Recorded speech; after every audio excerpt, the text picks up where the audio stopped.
విద్యార్థుల బంగారు భవిష్యత్తు కొరకు సీఎం రేవంత్ రెడ్డి ప్రజాప్రభుత్వం కృషి చేస్తుందని భూపాలపల్లి ఎమ్మెల్యే గండ్ర సత్యనారాయణరావు అన్నారు. గురువారం ఉదయం భూపాలపల్లి మంజునగర్లోని ప్రభుత్వ మైనారిటీ రెసిడెన్షియల్ పాఠశాలను స్థానిక కాంగ్రెస్ నేతలతో కలిసి ఎమ్మెల్యే ఆకస్మికంగా తనిఖీ చేశారు. ముందుగా వంటగదిలో విద్యార్థులకు పెట్టే ఆహార పదార్థాలను మీడియా మిత్రులతో కలిసి టేస్ట్ చూశారు. అనంతరం ఎమ్మెల్యే అన్ని తరగతి గదులను కలియతిరుగుతూ విద్యార్థులు ఎదుర్కొంటున్న సమస్యలను అడిగి తెలుసుకున్నారు. ఈ సందర్భంగా పలువురు విద్యార్థులు తమ సమస్యలను ఎమ్మెల్యేకు విన్నవించుకున్నారు. తరగతి గదుల్లో కూర్చోడానికి బెంచీలు కావాలని పలువురు విద్యార్థులు అడిగారు. అదేవిధంగా తరగతి గదులకు కిటికీలు లేకపోవడంతో వర్షం వచ్చినప్పుడు వర్షం నీరు తరగతి గదుల్లోకి వస్తుందని పలువురు విద్యార్థులు తెలిపారు. సీసీ రోడ్లు, బాత్రూమ్స్, డార్మెటరీ, డ్రైనేజీ, తరగతి గదుల్లోకి పాములు రావడం తదితర సమస్యలను విద్యార్థులు వివరించారు. వెంటనే స్పందించిన ఎమ్మెల్యే మున్సిపల్ అధికారులను అట్టి సమస్యలను త్వరితగతిగా పూర్తి చేయాలని ఆదేశించారు. అదేంటిది, మన మైనార్టీ స్కూల్ ఉంది, ఒక 400-500 మెంబర్స్తో. దాని పొడుగు క్లాస్ రూమ్స్ ఉన్నాయి. ఆ డ్రైనేజ్ స్మెల్ వస్తుంది. ఇప్పుడు మేము క్లాస్ రూమ్లలో ఉన్నాము. కొంచెము ఈ బంగ్లా ఏరియా అయితే ఏం లేదు, ఆ క్లాస్ రూమ్ల పొడుగు కొంచెం ఆ డ్రైన్ మీద స్లాబ్ వేస్తే సార్ అవతల కంటిన్యూగా మీరు ఎట్లా పోతుంది, కానీ కొంచెం అది వేపియాలి సార్. అది అనంతరం ఎమ్మెల్యే మీడియాతో మాట్లాడుతూ అన్ని వసతి గృహాల్లో సీఎం రేవంత్ రెడ్డి నేతృత్వంలోని ప్రజాప్రభుత్వం విద్యార్థులకు నాణ్యమైన విద్యతో పాటు భోజనాన్ని అందించేందుకు కృషి చేస్తుందని తెలిపారు. అందులో భాగంగానే విద్యార్థులకు మెస్ ఛార్జీలతో పాటు కాస్మోటిక్ ఛార్జీలను కూడా పెంచినట్లు ఎమ్మెల్యే గుర్తు చేశారు.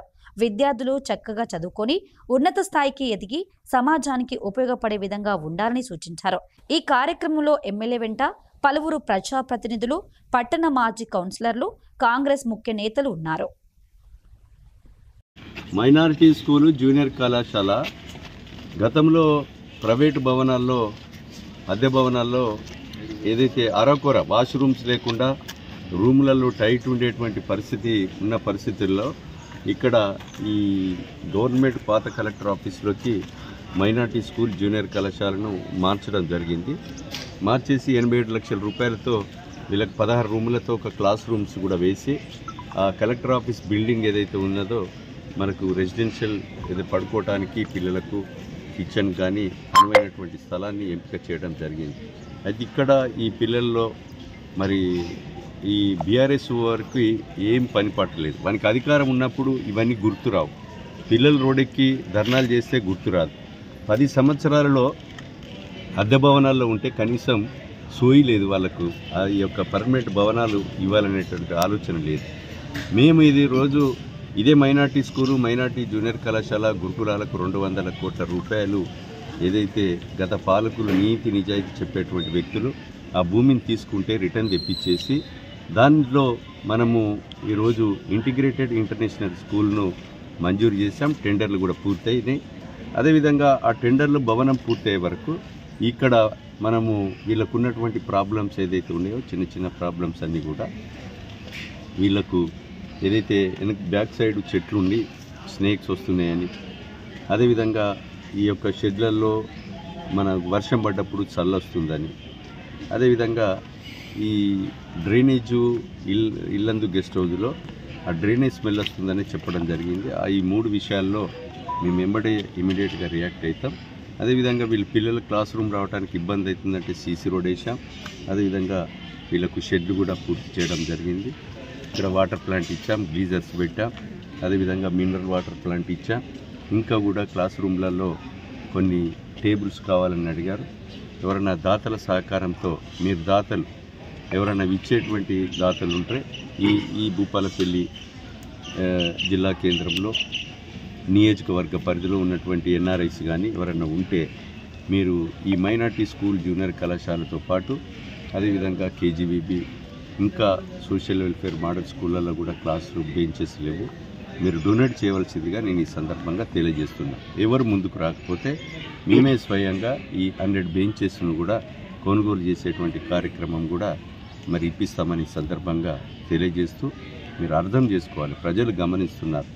ఇప్పుడు గతంలో 10 సంవత్సరాల అధికారంలో ఉండి బీఆర్ఎస్ ప్రభుత్వం విద్యా వ్యవస్థను నిర్వీర్యం చేసినటువంటి పరిస్థితి ఉంది.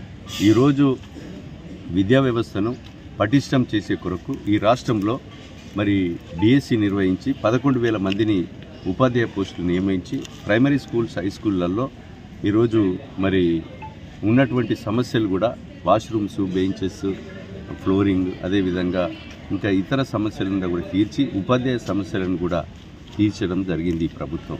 కనుక ఈ విషయాలు కూడా అర్థం చేసుకొని విద్యా వ్యవస్థను ఇంకా పటిష్టం చేయడమే కాకుండా ప్రభుత్వ పాఠశాలలో కూడా సెమీ రెసిడెన్షియల్ను పెట్టేటువంటి ఆలోచన కూడా ఉంది. ఇలాంటి minority school, minority junior college కూడా ఈ నియోజకవర్గంలో జిల్లా ప్రజలు కానీ ఇంకా పక్కనున్నటువంటి జిల్లా ప్రజలు కానీ గమనించాలి. మైనార్టీ సోదరులు ఎవరైనా ఉంటే ఈ మైనార్టీ స్కూల్లో, కాలేజీలో ఇంకో 100 సీట్లు ఖాళీగా ఉన్నాయి. మీరు మంచి గురుకులంలో విద్యను ప్రభుత్వం శ్రద్ధతో మరి చదివించేటువంటి ఆలోచన ఉంది. కనుక మైనార్టీ స్కూల్లో, జూనియర్ కళాశాలలో మీరు ఈ యొక్క ఖాళీగా ఉన్న సీట్లలో మైనార్టీ సోదరులు వచ్చి మీరు ఇక్కడ జాయిన్ కావాల్సిందిగా ఈ సందర్భంగా విజ్ఞప్తి చేస్తున్నాను.